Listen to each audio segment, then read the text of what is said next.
All right, ladies and gentlemen, welcome back to another exciting edition of How Do I Do This Anyways?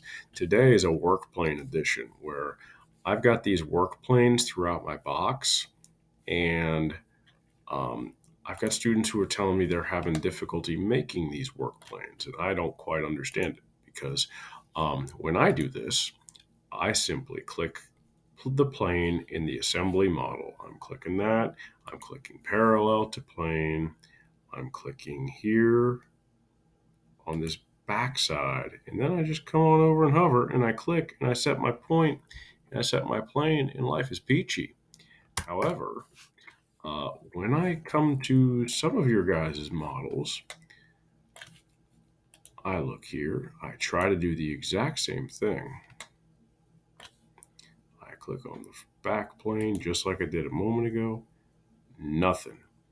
I cannot get this geometry to lock on. And I have no idea why that is. I've looked for answers online. I cannot find an answer. Okay. So instead of trying to figure out some long winded way to get that done, what I'm going to do is I'm going to tell you a way around this.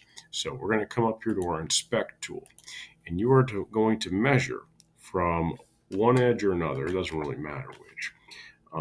Whichever edge you pick, you want to consistently do that. So measure it and write down the distance from here to here, from here to there, and from here to there.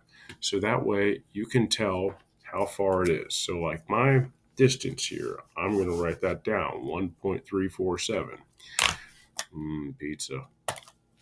And then I'm also going to go ahead and you should at the same time do those two as well as this one down here. Okay. So you see how it measures down to the center of it, 2 inches.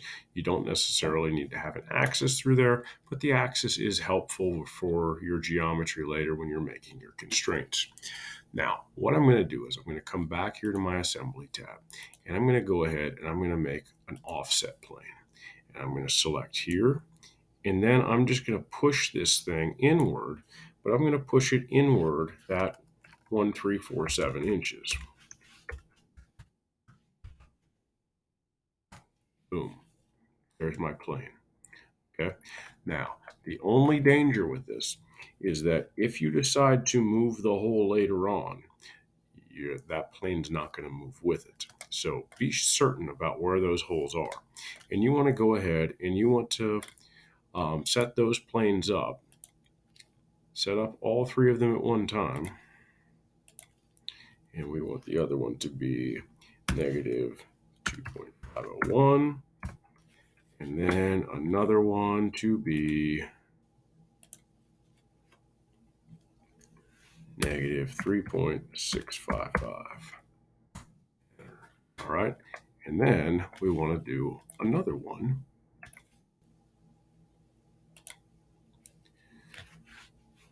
Negative 2. So now we have these planes going across there. Okay.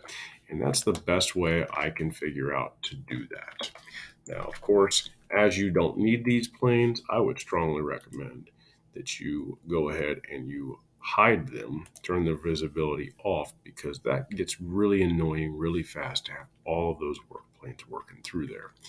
But that's the quickest, easiest way I can figure out how to get you a work plane in that geometry when it will not show up with a work plane. Okay, so hopefully this is useful. Hopefully this will work for you. Um, Otherwise, take care.